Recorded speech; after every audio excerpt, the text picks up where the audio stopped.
So hello everyone, कैसे हैं आप सब। आई होप आप सब अच्छे होंगे। फिर से स्वागत है मेरे YouTube channel career coaching blogs में।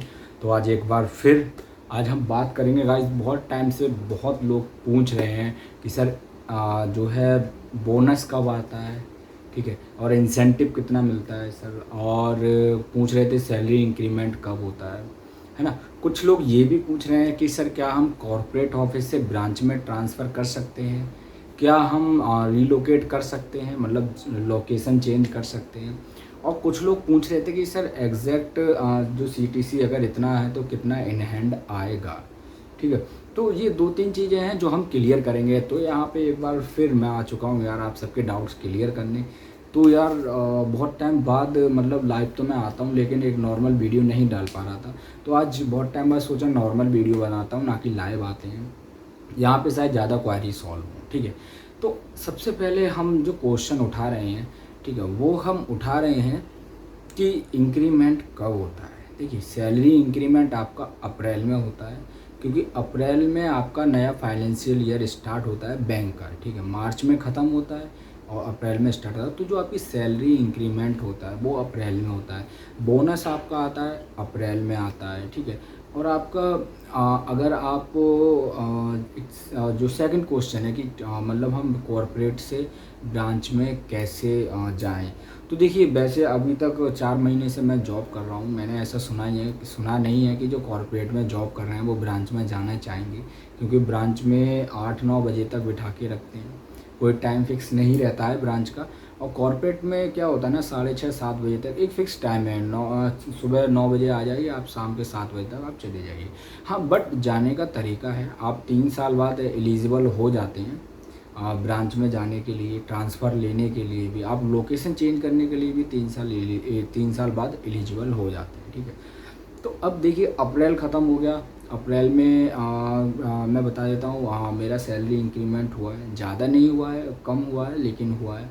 बोनस भी आया है, ज़्यादा नहीं आया है। तो ये प्रूफ हो गया कि अप्रैल में आपका सैलरी इंक्रीमेंट होता है, अप्रैल में ही आपका प्रमोशन होता है, अप्रैल में ही आपका बोनस वगैरह सब आता है, ठीक है।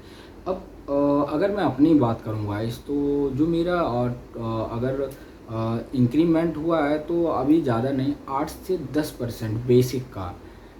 तो टोटल अगर हम माने तो 8 से 10% टोटल सीटीसी का अगर इंक्रीमेंट हुआ है, मतलब तो ज़्यादा नहीं है, बहुत कम बनता है। अगर हम मेरा 2.38 का सीटीसी था, वो 3.38 का था गाइस, सॉरी 2 पॉइंट का तो पीवीओ वालों का होता है, फ़ोन बैंकिंग ऑफिसर का। तो इंक्रीमेंट आज से 10% हुआ है। बोनस आया है, और बोनस आपका आया है ओवरऑल। अगर हम सैलरी की बात करें तो बोनस उसका आया है मेरा 15 से 20%। मीन्स अगर हम रुपए में बात करें तो 7,000 के समथिंग बोनस आया है। इंक्रीमेंट की बात करें तो 15 से 2,000 के बीच में इंक्रीमेंट हुआ ओवरऑल सैलरी में, है ना। तो ये इंक्रीमेंट अब पता चल गया आपको अप्रैल में होता है, और अप्रैल में ही प्रमोशन होते हैं। हमारा पहले एएम ग्रेड 1 था, अब हम एएम ग्रेड 2 में हैं, और नेक्स्ट ईयर या उससे नेक्स्ट ईयर में भी हम डीएम 1 बन जाएं, तो प्रमोशन अप्रैल में होता है। अब क्वेश्चन यहाँ पे और आता है, क्वेश्चन की अगर हम बात करें तो बहुत से लोग बड़े आज भी कंफ्यूज रहते हैं कि सर कि जो इंडक्शन में एग्ज़ाम होता है वो कैसे होता है, टेस्ट वगैरह। गाइस, इंडक्शन में कोई एग्ज़ाम नहीं होता। 3 दिन के इंडक्शन में मैं कई बार बता चुका हूँ। पहले दिन इंट्रोडक्शन आईसीआईसी का, दूसरे तीसरे दिन मॉड्यूल्स को वीडियो इंडक्शन का, और जो मॉड्यूल टेस्ट का लिंक अलग आता है, वहाँ से जाके आप, ठीक है, प्री एम्प्लॉय आईडी डाल के आप अपना वहाँ से टेस्ट दे सकते हैं। 80% कंपलसरी है, ठीक है। और अब एक क्वेश्चन और आता है कि मतलब कितने टाइम बाद सर हम एलिजिबल हो जाते हैं प्रमोशन के लिए, ठीक है। तो 3 साल, मिनिमम 3 ईयर्स, 2 ईयर्स भी हो सकता है। अगर आप अच्छे कॉलेज से पढ़े हुए हैं तो 2 ईयर्स भी हो जाएगा। तो ये डिपेंड करता है, वेरिफिकेशन जब आपका चलता है, कितना आपने बिजनेस किया, कितने टाइम आपने दिया, तो उस वजह से भी आपका बोनस वगैरह भी उसी वजह से आता है, और आपका प्रमोशन भी होता है, ठीक है। अब और ऑफ़र लेटर को तो मैंने बताया, लोग पूछ रहे हैं सर ऑफ़र लेटर एक्सेप्ट नहीं हो रहा है इसके टाइम पे। तो गाइस, ज़्यादा एमबी का ऑफ़र लेटर एक्सेप्ट नहीं हो रहा है। एमबी का साइज़, फाइल साइज़ कम कर दीजिए और ऑफ़र लेटर आपका हो जाएगा। सेकंड, हम सैलरी की बात कर रहे थे यार। देखिए, सैलरी आपने अगर अपना ओवरऑल सीटीसी देखा होगा, जो अगर सीटीसी आपका आता है ना लास्ट में, वो सीटीसी आपने देखा होगा। अगर किसी का फ़ोन बैंकिंग ऑफिसर की हम बात करते हैं, अगर फ़ोन बैंकिंग ऑफिसर का सीटीसी आपका 2,30,000 समथिंग है, तो इन हैंड आपका 14,000 कुछ आता है, पीएफ वगैरह सब कट के, ठीक है। तो अगर हम सीटीसी के हिसाब से तो आपका ज़्यादा हुआ गाइस, है ना। तो ओवरऑल कट के आपका कम आता है। अब जैसे अगर हम अपने सीटीसी की बात करें तो हमारा 3.38 समथिंग है, कट के हमारा आता है पीएफ कटता है, ठीक है। एम्प्लॉयर फंड, एम्प्लॉयज़ फंड दोनों हमारी सैलरी से काटते हैं, तो थोड़ा कम सैलरी प्रोवाइड करते हैं अकॉर्डिंग टू सीटीसी। और ये फ़ोन और ये किसी का भी होगा। और देखिए सैलरी वही आएगी जो फर्स्ट लाइन में आपकी ऊपर लिखी होती है। किसी का आपका लिखा होगा 15,000 कुछ, किसी का लिखा होगा 21,000 कुछ, ठीक है। किसी का आपका 25,000 कुछ, तो वही सैलरी फर्स्ट जो लिखा होता है ना लाइन में, वही सैलरी आती है, ठीक है। तो सैलरी का ओवरऑल इतना है कि फ़ोन बैंकिंग ऑफिसर की 14 से 15,000 है जो फ्रेशर होते हैं, इन हैंड सैलरी। और अगर एएम की बात करें तो एएम में भी आपका एक्सपीरियंस काउंट होगा तो ज़्यादा रहेगी, फ्रेशर हैं तो कम रहेगी। तो सैलरी ओवरऑल इतनी रहती है। एंड और अगर अब भी कोई आपका डाउट है तो आप क्लियर कर सकते हैं। ऑफ़र लेटर आप एक्सेप्ट करिए करियर पोर्टल पे जाके, उसके कम से कम जब आपका डेट है ना, जॉइनिंग डेट है, उससे एक दिन पहले इंडेक्शन लिंक आ जाता है। तो इंडेक्शन लिंक ज्वाइन करिए 3 डेज़ का, उसके बाद रिपोर्टिंग मैनेजर का कॉल आएगा। रिपोर्टिंग मैनेजर का कॉल आने के बाद आप विजिट करिएगा और ट्रेनिंग वगैरह स्टार्ट कीजिए, काम स्टार्ट कीजिए। ये सिनेरियो रहता है, ठीक है।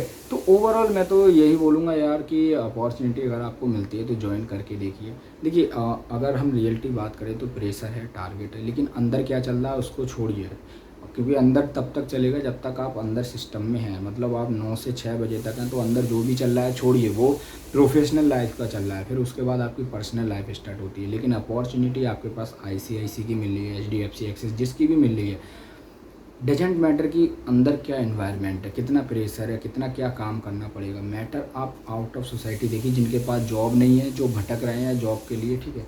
तो ओवरऑल मैं ये कहूँगा जो अपॉर्चुनिटी मिलती है उसको एक्सेप्ट कीजिए, कुछ दिन उस पर काम कीजिए, एक्सपीरियंस गेन कीजिए, देन अदर स्विच कीजिए, तो अच्छा हाइक भी मिलेगा, अच्छा रेपुटेशन भी मिलेगा, अच्छा ग्रेड भी मिलेगा आपको।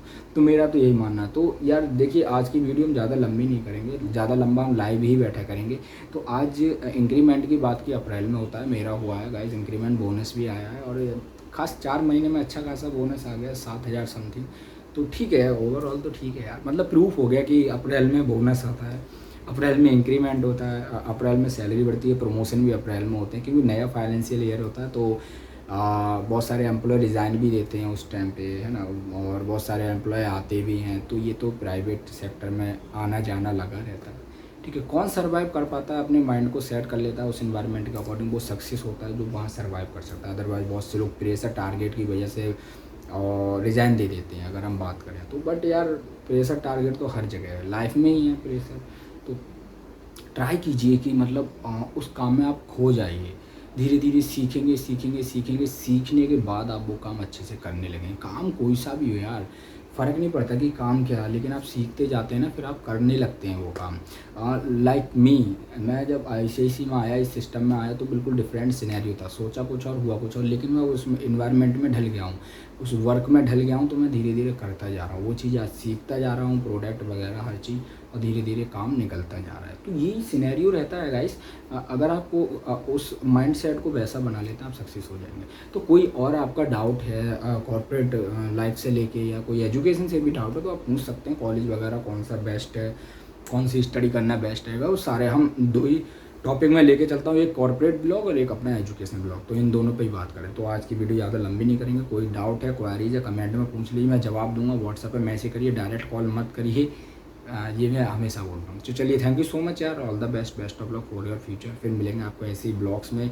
नॉर्मल ब्लॉग गाइज मैं बनाता हूँ, ज़्यादा एडिटिंग नहीं आती है, जो भी है रियल इन्फॉर्मेशन शेयर करता हूँ, ऐसी इन्फॉर्मेशन जो आपके काम आए और आ रही होगी। तो यार सपोर्ट कर दीजिए, लाइक करें, कमेंट करें, शेयर करें, चैनल जरूर सब्सक्राइब करें ऐसे ही कॉर्पोरेट ब्लॉग्स के लिए, एजुकेशन ब्लॉग्स के लिए, कुछ रियलिटी जानने के लिए, कुछ फैक्ट जानने के लिए, गाइडेंस के लिए, मोटिवेशन के लिए, हेल्प के लिए। तो थैंक यू सो मच यार, आप सब अपना ध्यान रखिए। Stay safe, stay happy, stay healthy.